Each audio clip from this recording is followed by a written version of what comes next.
दोस्तों नमस्कार।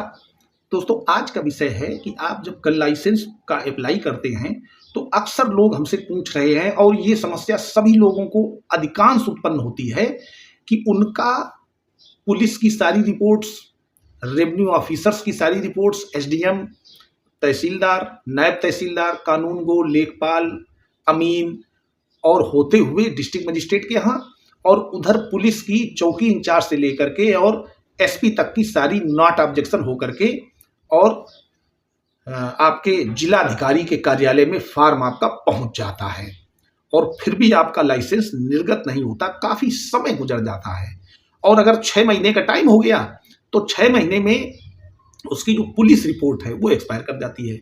माने प्रति 6 महीने में आपकी ये जांच हो जानी चाहिए कि आपके खिलाफ कोई मुकदमा तो पंजीकृत नहीं है या आपका जो चरित्र है वो लाइसेंस देने योग्य है या नहीं है। क्योंकि दोस्तों ये प्रोविजन है, ये मैं अपने मन से नहीं बता रहा हूँ कि पुलिस या प्रशासन की तरफ से बोल रहा हूँ। ये भारत सरकार ने जब एक्ट बनाया है उसमें प्रोविजन किया है और प्रोविजन दोस्तों वही लोग करते हैं जिन लोगों को हम लोग चुन के भेजते हैं संसद में और संसद में ही नियम कानून बनते हैं।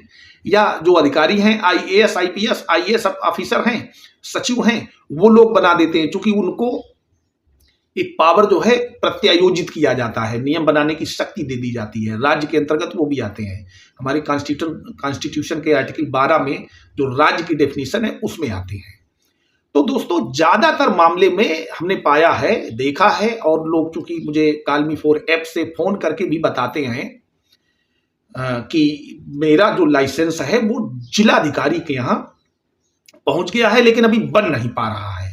तो इस पर कोई प्रभावी और ठोस कार्रवाई की जाए ताकि उस स्टेज पर आदमी का लाइसेंस रुके नहीं।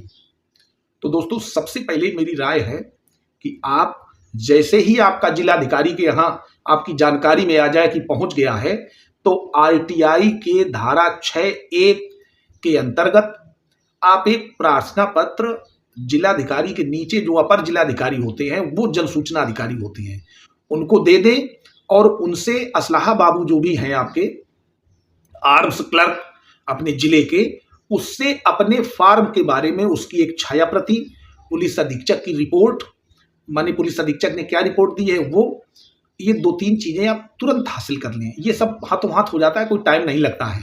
आपने 10 रुपए का नोट लगा करके या 10 रुपए का डिमांड ड्राफ्ट या पोस्टल ऑर्डर लगा करके वहां पर आरटीआई का एप्लीकेशन दिया और ये सब चीजें प्राप्त कर ली तो आप रिटर्न में आपके पास आ जाएगा। अभी तो आपको ये कंफर्म नहीं है कि हमारा फॉर्म आ भी गया है जिलाधिकारी के यहाँ या नहीं आया है, उसमें कोई कमी है या कोई कमी नहीं है।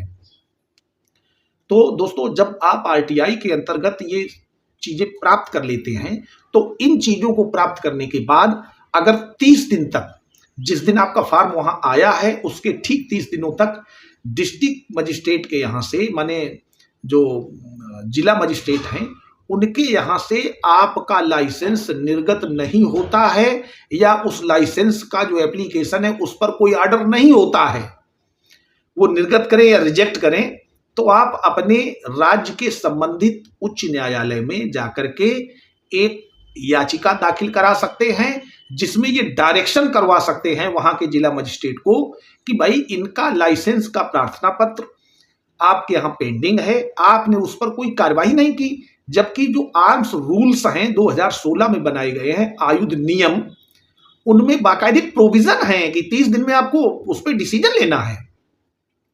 अभी दोस्तों माननीय इलाहाबाद उच्च न्यायालय ने एक मामले में, उसका हमने अपनी कम्युनिटी पोस्ट में डाला हुआ था, एक पेपर दैनिक जागरण में निकला था, उसकी कटिंग डाली थी।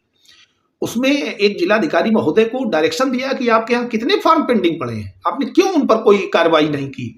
तो उनको कार्रवाई करने के लिए कहा है और प्रमुख सचिव को भी उन्होंने उसी आदेश में लिखा है और उनसे उस स्थिति के बारे में कंफर्म करने का है कि पूरे प्रदेश में हर जिले में कितने लाइसेंस एप्लीकेशन पेंडिंग पड़े हुए हैं उनके बारे में बताइए, उन पर प्रभावी कार्रवाई क्यों नहीं हो रही है। दोस्तों चूंकि अपना जो देश है वो विधि के शासन से चलता है, कोई व्यक्ति शासन नहीं करता है, ये हमारे संविधान में उपधारणा है। वैसे तो सोशल मीडिया पर या बहुत जगह बहुत सारी बातें होती हैं लेकिन मुझे लगता है कि जो सत्यता है उसको हम लोग नहीं नकार सकते। आप यहाँ कुछ भी करें, आपके खिलाफ कोई अगर ऑर्डर हो जाता है, कोई एफआईआर लिख जाती है तो आप क्या प्रोटेस्ट करेंगे, उस पर तो कार्रवाई होगी। तो दोस्तों आप जिलाधिकारी के यहाँ से उसके कापी निकलवा करके आप सीधे उच्च न्यायालय जाएं। वहां से जैसे ही आप डायरेक्शन लाते हैं, उस डायरेक्शन की कापी रजिस्टर्ड पोस्ट से और व्यक्तिगत रूप से जिलाधिकारी या आर्म्स क्लर्क को दें और इसके बाद फिर दोबारा मिलेंगे। साहब अपनी पूरी बात बताएं। देखो, आपको ईगो नहीं लाना है बीच में। ईगो का मतलब ये कि आपसे उनसे झगड़ा नहीं करना, ये नहीं करना जबरदस्ती नहीं बना दीजिए। आपको पोलाइटली अपनी बात कहनी है कि साहब मैं हर प्रकार से योग्य हूं, मुझे आवश्यकता है और ये आवश्यकता है।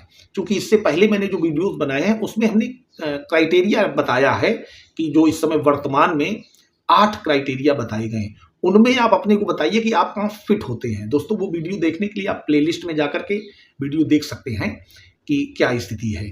तो उस क्राइटेरिया में फिट होइए और वहां जाकर के जब आप कहेंगे तो आपको बिना किसी इन्फ्लुएंस के सीधे सीधे उच्च न्यायालय के आदेश से आपका लाइसेंस निर्गत हो जाएगा। अगर इसके बाद भी जिलाधिकारी मान लेते हैं, चिढ़ जाते हैं, बहुत सारे लोग कहते हैं कि साहब अगर वहां जाएंगे तो हमसे फिर ऑफिसर चिढ़ जाएगा।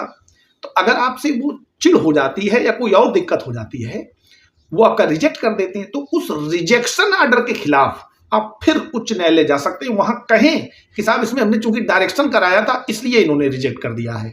कोई समस्या नहीं है, कोई रिपोर्ट निगेटिव नहीं है और मुझे नीड है, मैं उस क्राइटेरिया में आ रहा हूं और ये हमारी सरकार का, हमारे चूंकि उत्तर प्रदेश में ये बाकायदे शासनादेश है, तो लगभग प्रत्येक राज्य ने इस तरीके के शासनादेश दिए हैं, तो आप उनके शासनादेश का हवाला ले लें। आप अपने संबंधित उच्च न्यायालय जाएंगे तो वहां शासनादेश मिल ही जाएगा।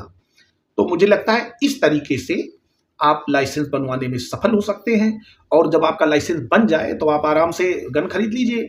जो जिस गन का आपने अप्लाई किया है, रिवाल्वर का किया है, पिस्टल का किया है, रिवाल्वर पिस्टल तो एक ही बात है, राइफल का किया है और या सिंगल बैरल गन है या डबल बैरल गन है, तो आप अपने अनुसार, चूंकि कोई ऐसा मामला नहीं है कि आप नहीं ले सकते, आपको कहीं अयोग्य नहीं घोषित किया गया है, बस थोड़ी मेंटल कंडीशन और ऐसी स्थिति देख लेते हैं कि आप उसको सही तरह से रख पाएंगे या नहीं रख पाएंगे, कहीं उससे न्यूसेंस तो नहीं कोई कारित हो जाएगा।